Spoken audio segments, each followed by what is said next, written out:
You're listening to Val Harrison, the Practically Speaking Mom.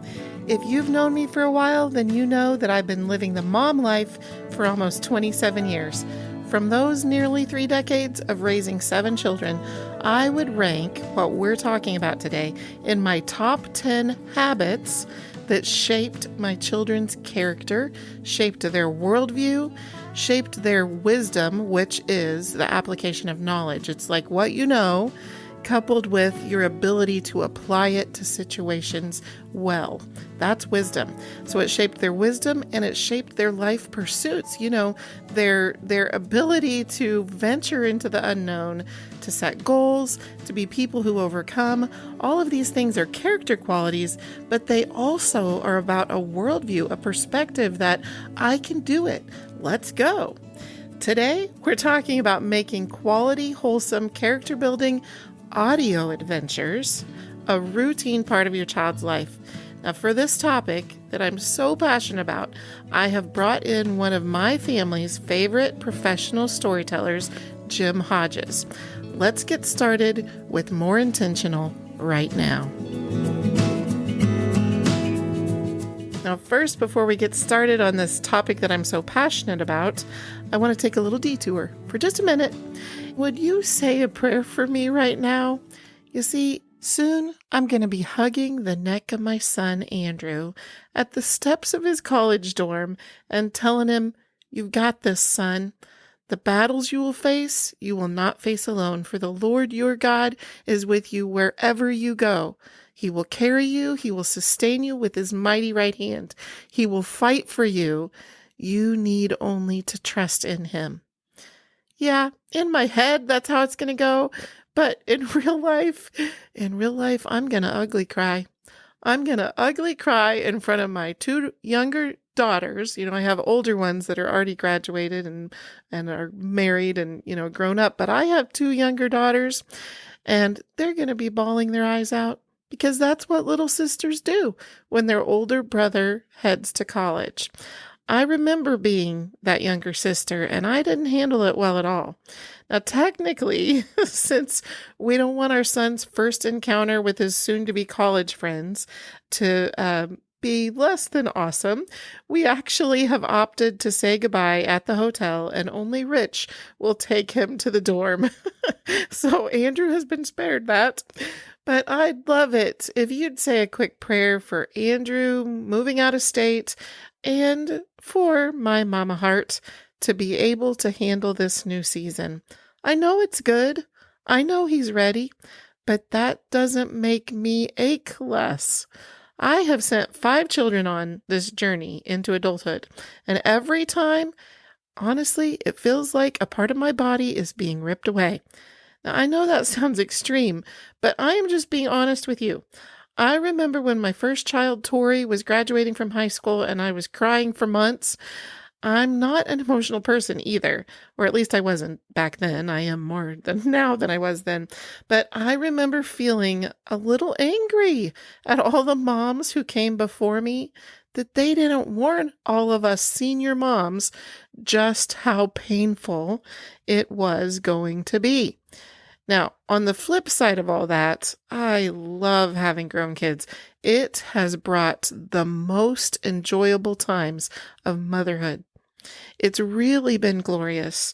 And yet, here I am on the threshold of sending off Andrew, and I am experiencing the same pain, the same tears. Trust me, yesterday, our younger girls and Rich and I were doing a puzzle, and I was just sitting there crying the whole time. Oh my goodness. You know, I have a name for these tears. It's the mom mourning process, and it actually produces something really great and important. I'm going to share with you next week on the podcast what that is.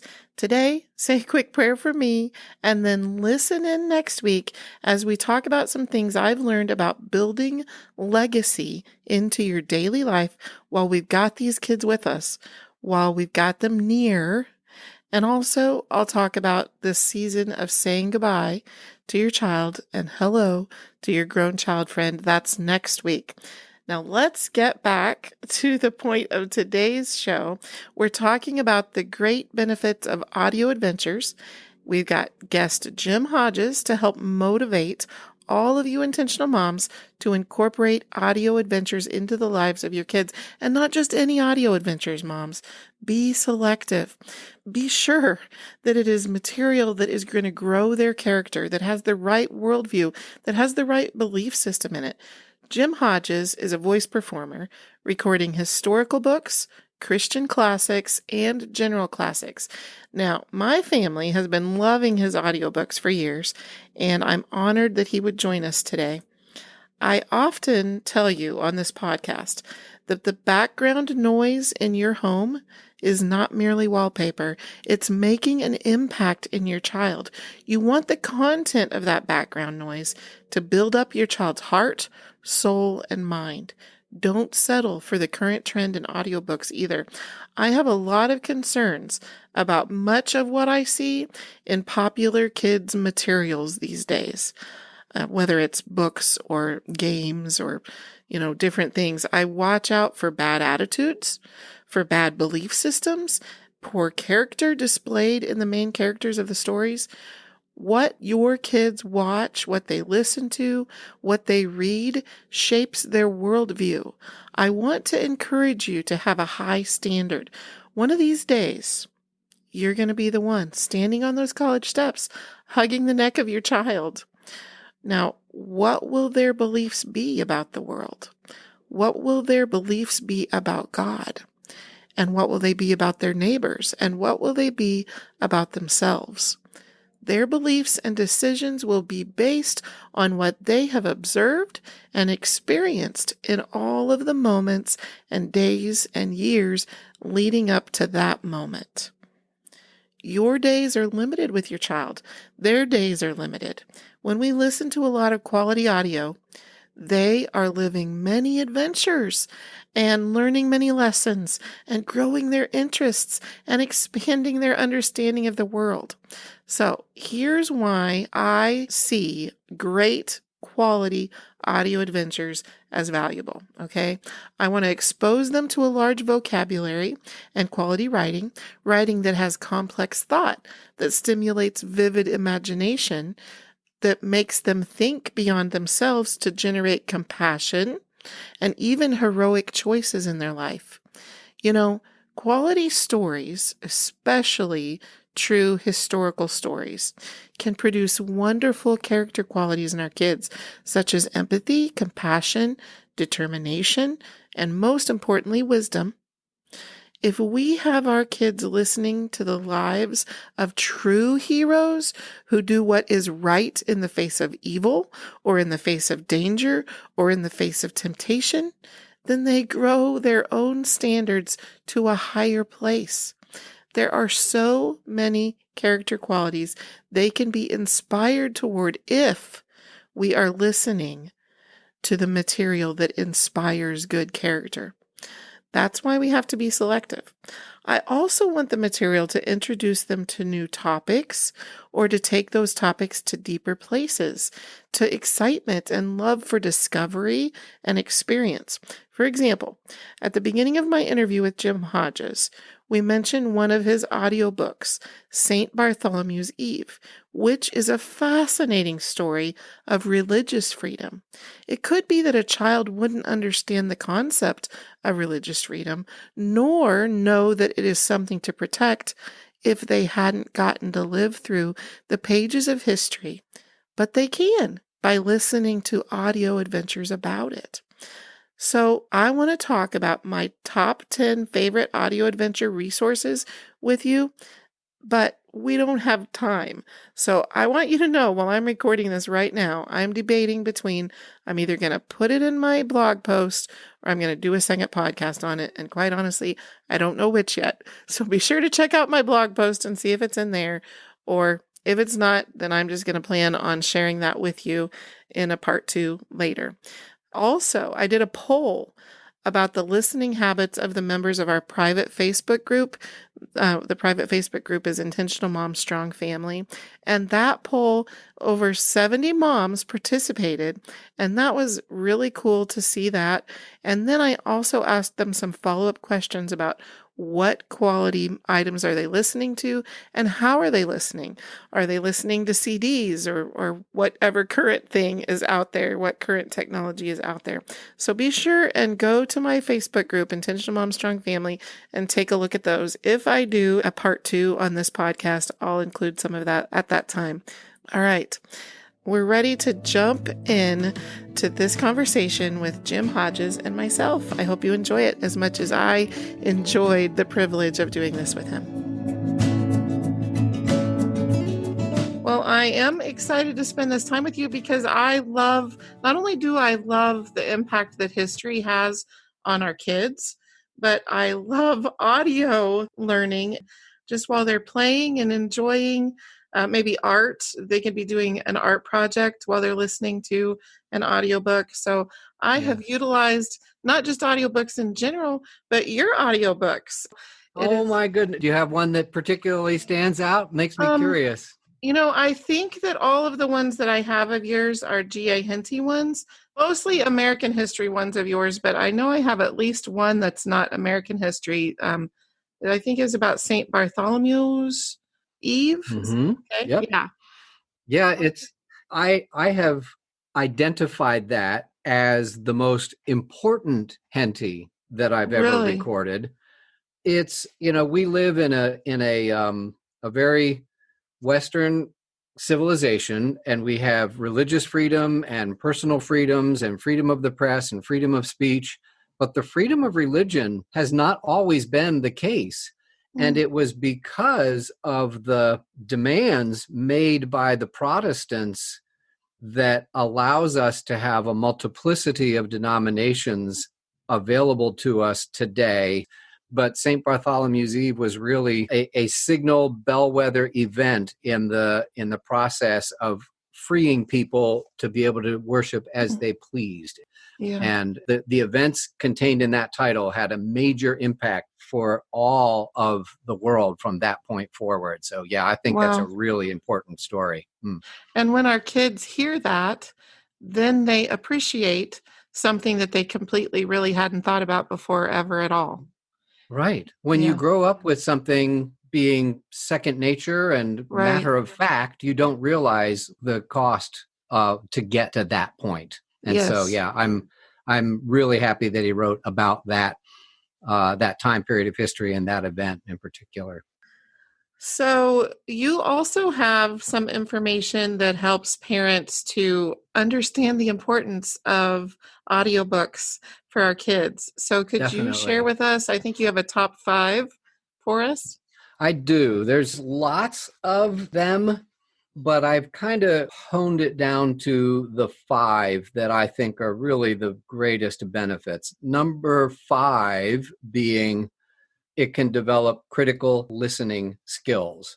Yes. When you're reading a book, you can put it down. When you're watching TV, you can hit pause. When you are listening to an audiobook, of course you can hit pause there, but you kind of end up being focused on the spoken word, and it frees up your brain to make the movie in your head.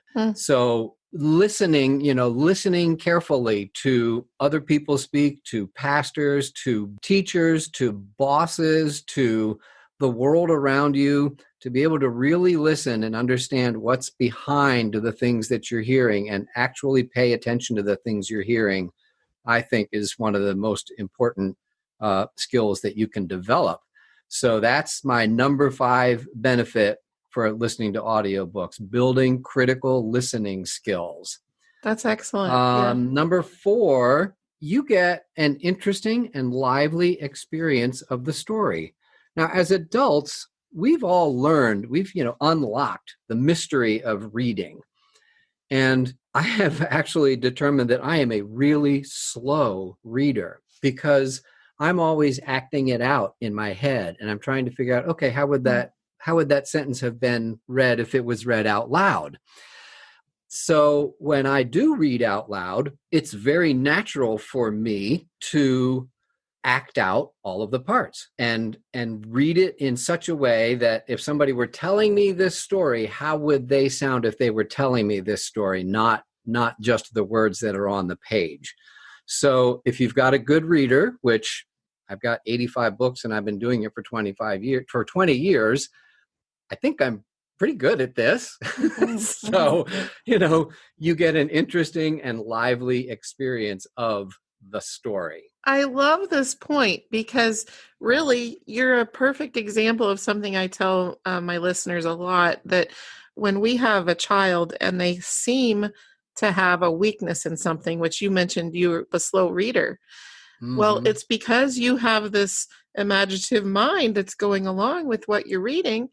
And here you are, have become a successful audiobook recorder. Is that what you would be considered? Right. What's your title? I call myself a performing artist. Yes. It has a much nicer ring to it. Yes. So what may have appeared to the mom, oh, my child is a slow reader, that exact person became a professional in that field. Well, not only that, when I was in, I don't think it was second grade, was the first time I was ever asked to read out loud. My teacher asked me to read a page from a Dick and Jane book. Mm-hmm. Now, Dick and Jane's are pretty plain, pretty simple, but I foresaw the exclamation point at the end of the sentence because it was only 4 or 5 words long. And so I read, "Run, Dick, run," because there was an exclamation point. Right. It wasn't "Run, Dick, run." That's not how you read that when there's, so I just read it with excitement and inflection, but I spoke with a lisp. I had a lisp when I was young. And so I had to go to speech therapy for a while to learn how to say S because it didn't come naturally to me. Yeah. So, go ahead and get some help if you think your kids need help, because you never know how that might work out in life. I'm so glad you shared that story. That's awesome. So that brings the question, did you get an education that goes along with this? No. Or is this something God sent you into without that? Certainly a college degree is no gold ticket to anything, and it's not always the right roadmap for people. My college degree got me a very nice piece of paper to hang on my wall. And really, that's the way it is sometimes. It is. Right. I've always, even as a kid, I loved reading the encyclopedias. Those were like my favorite books to read. Mm-hmm. I'd read storybooks too, but I wanted to just learn about everything.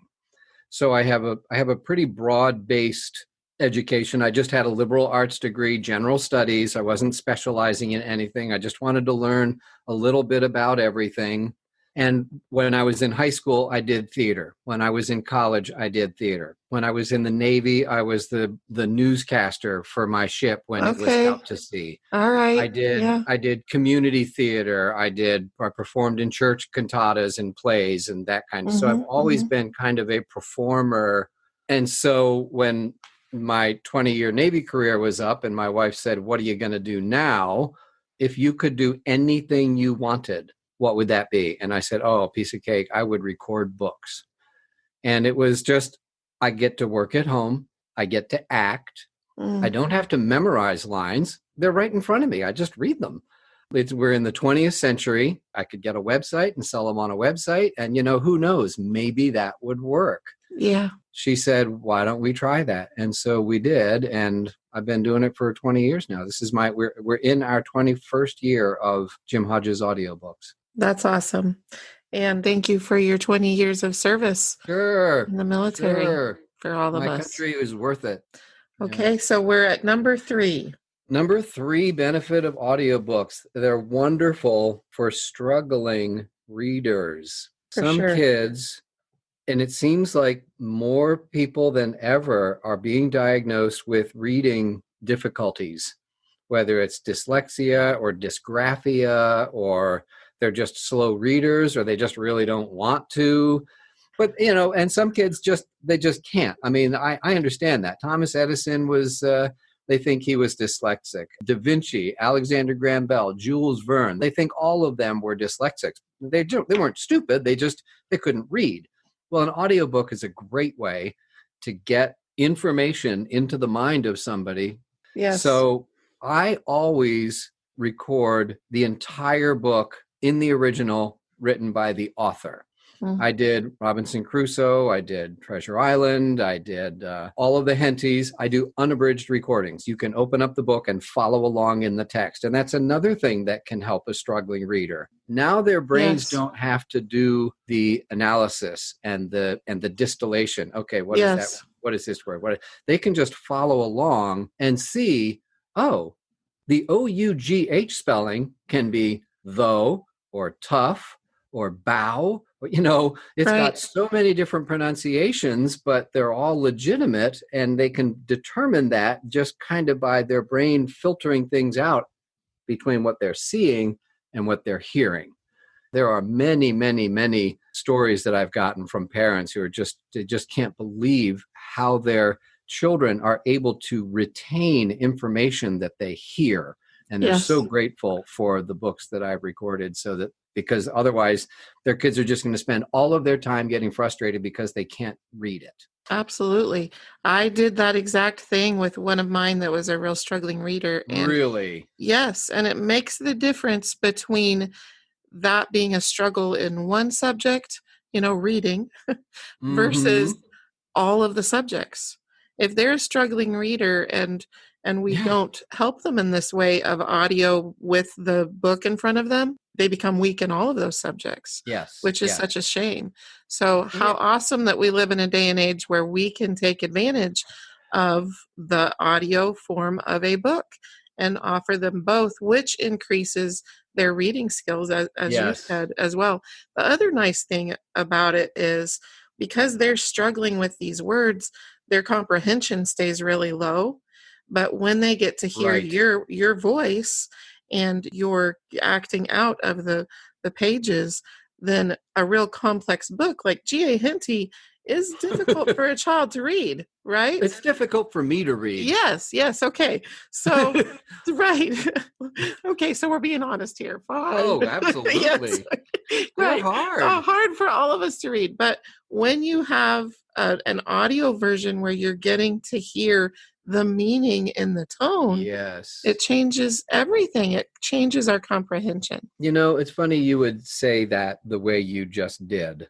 I've always felt like my job, is to read the books out loud in an engaging way. So what I'm really doing is transmitting information. And if I don't read the sentence correctly with the right pause and emphasis, tone, then the meaning of the sentence is not going to get through. Right. Anybody can read. What you may not know is that as a narrator, I spend nearly a month preparing. No, nobody. I mean, anybody can do that. Anybody can read words. But if you're not reading it the right way, you're not transmitting the information that the author intended to be transmitted by those words. And so that, I think, is my primary responsibility. Transmit information by using pause and inflection and character voices and pacing. And if I'm doing that, then I'm doing my job. I love that. If they're comprehending it really well, that's when they're going to retain it. Exactly. And which is the whole key. I mean, you focus on history books, which is key to our children developing strong character as they hear about heroes that overcame obstacles and that fought for things that were worthy to fight for. If they're just reading in a textbook and it stays flat and dry, they don't comprehend it to a degree that it changes them. And I've also, being an eclectic learner myself, I go where my curiosity leads me. I'm reading 2 books right now. I just finished one about the assassination of Lincoln, another one about the Battle of Trafalgar. Now I'm reading one about Marco Polo. I always have multiple books going. Right. And so that's why I've always, for history in particular, I've always been a huge proponent of having a timeline. And then once the kids hear a story, they can draw a picture or put a mark or just put the title of the book at the proper place on that timeline, and it will help build their whole world view from an historical perspective, and begin to see the entire sweep of world history and how this affected that, and this was going on at the same time as that was going on. That's interesting. Those kinds of connections can be made. It takes a while. I don't have a problem in the early elementary years and maybe up through middle school going ahead and learning things chronologically. Go ahead and go through it a couple of times just so they kind of get the big picture. But then, as much as you can, even in the midst of that, let them just follow their interests. But make sure that those things get included on that timeline as well. Does G.A. Henty write his books in chronological order, or No. What's the best way for? I was thinking not. And do you have a guide? I know I have a guide about G.A. Henty books, and I don't remember if it's by you or not. If you go to jimhodgesaudiobooks.com, at the very top there is a link to download the chronological listing of all of my recordings. Okay. And it'll tell you, if you want to do ancient history or Middle Ages or whatever. But inside of that document, if the title is bold typeface, then that's a Henty. And so you can listen to the Hentys in chronological order that way. Okay. That's helpful for if you're looking for a certain time period of history. Very much so. Yeah. Yes. Okay. All right. Well, we are ready for number 2. Number 2, audiobooks improve pronunciation and fluency. Fluency is just the manner in which you speak. It was interesting to me when I realized that with extemporaneous speaking, when I pause for a second or two, it seems like an eternity to me. Right. But it's really not. Right. Somebody who's listening to you, a short pause helps you gather your thoughts for your next sentence. If you just, stream of consciousness running at the mouth, I don't know how many times you'll say, and little noises that you use to fill spaces. Right. I mean, I just did it myself. Yeah. But fluency is allowing the words to flow in a natural way. Pronunciation, well, I have a regular dictionary. I have a geographical dictionary. I have a biographical dictionary, so I can look up places and people.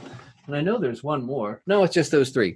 So when I run across a name of a known historical character, I go to the biographical dictionary and I look up that person and I find what's the phonetic pronunciation of their name. And then I'll even go online and I'll find out, okay, if it's a Frenchman saying it, how would they say that guy's name? And there's tools available so that I can pronounce words correctly that might be a little bit esoteric, not real common words. When I go through a Henty novel, I typically will end up with a 5 to 10 page document of words that I want to look up to make sure that I'm pronouncing correctly. Wow, that's I learn awesome. a new vocabulary word every Henty I record. I learn new words. And if I'm doing all of that work with the pronunciation and you're following along in the text, you're going to see that Versailles is not pronounced Versailles. It's pronounced Versailles. Why? There's an E-L-L-E. We don't know, but that's the French pronunciation. That's the correct pronunciation of Versailles. And so I'm doing all of that work. I laugh that you bring up fluency because, well, as a speaker, I definitely understand the value of pauses and taking the time, and emphasis that it brings. But as a podcaster, yes, my husband is my editor, and he is always fussing at me that I'll go in and start taking out my pauses, and he's like, "Those are so important. You can't take those out because the listener needs time to digest what's being said." Yeah, that's true. So that's true. Yeah. Yes. The thing that. Something that I've learned about myself is I record books, but I am not an auditory learner. I cannot stay focused on just the spoken word for very long. I've listened to a couple of audiobooks while driving, and it is a challenge for me to force myself to continue to pay attention. I don't know why it is. I'm just visually actuated. I'm the same way. I wonder if it's a speaker thing. Well, I think it is. Some of us want to talk. Yeah. But I do understand the value of audiobooks. And so I just have to keep my hands busy while I'm listening, and then I'm okay. And if I were given, I don't know, if I had $10 for every time I've been told, oh, my son will listen to you for hours while he's playing with Legos, right, I could retire, because I hear it all the time. And I strongly encourage parents. I've had mothers come up to me and say, he just won't sit still when I'm reading to him. I said, how old is he? Right. He's 6. And he's a boy? Mm-hmm. What does he like to do? Oh my gosh, he'll never sit still. I said, well, let him color. Let him play with Legos. Let him build stuff. Let him run around the room. I guarantee you, if you let him do those things, he'll be better able to pay attention. And if you stop reading, he'll look at you like, why did you stop? Like, really? Yeah. Let kids do stuff with their hands, and they can pay attention a lot better if you do. Most of my kids are grown now, but when they were all growing up, every afternoon they were to clean their room while they listened to an audio something, and then they were free to play with Legos or Lincoln Logs or cars or whatever, for a set amount of time. So that's great. Yeah. Good. Yes. Yeah. Yes. Well, what is your number one? Number one benefit of listening to audiobooks: they save time. Parents, moms, homeschool parents, non-homeschool parents seem to spend a lot of time in the car going from point A to point B, having the kids maybe not behaving like little angels in the back seat. No, never. I know, it has happened though. I've heard it. Let them listen to an audiobook. Another thing that I've been told, I can't believe how many times I've been told this. Jim, you're not going to believe this. And I usually say, all right, try me. We drove 7.5 hours to Grandma's house once, listening to one of your audiobooks all the way. And the kids just sat in the back seat, and they were great. And when we got to Grandma's house, it was like, yay, we're here. And the kids said, no. We have to finish this chapter before we get out of the car. Because especially in the car, when they're captive in that car, they will get involved in that story. The bickering will stop. The he's touching me will stop. All of that will stop, and they will get very engrossed in that story. It happens all the time. So now you're getting reading in with your kids that you don't have to be the one to read to them. And if you don't have kids and you're pressed for time, just because we all have busy lives, to be able to put an audiobook on while you're going about your business, cleaning or doing dishes or vacuuming or mowing the lawn or whatever it is that you're doing that you have to do, it's a physical thing that you have to do, then that's a great time for an audiobook, because you can get the reading in without using your eyes. We've taken many of your audio CDs with us on car trips. There you go. So for sure, that has been us. And, I have to say that I do kind of have a pet peeve with this day and age that so many kids spend so much time on screens. Yes. Wasting their days away and their hours away and their minutes away that they could be spending expanding their world and their vision and their knowledge and their inspiration, what they'll eventually do in their life, because they understand they can be someone who overcomes and who creates. And all of the things that they can be inspired by listening to the quality heroes and stories like you present. Right. When you are watching something, your brain is engaged at a certain level. When you're listening to a description of a story, you are making a movie in your head. That requires creativity on your part. As the author describes a scene, you're painting that picture in your head. I'll never forget, I was reading King Arthur and the Knights of the Round Table to my grandson once. My son was stationed in Spain, and we visited them there. And Josh was the oldest, and so he was up later, and he loved to be read to. So I was reading King Arthur and the Knights of the Round Table to him. This kid was facing me. He sat on the edge of that table, was leaning forward. His eyes were bug-eyed, and they were looking around as he was making that mental movie. Yeah. And I guarantee you, he remembers that mental movie much better than a movie that he saw. You know what I mean? Yeah. Because it required creativity on his part. It required engagement on his part to make that movie in his head. And frankly, when you listen to a complete unabridged recording of Treasure Island, Robinson Crusoe, Frederick Douglass autobiography, when you hear them telling their story, you're getting a much better picture than any movie maker can ever make of that story. Mm-hmm. It's just, you know what I'm saying? So right.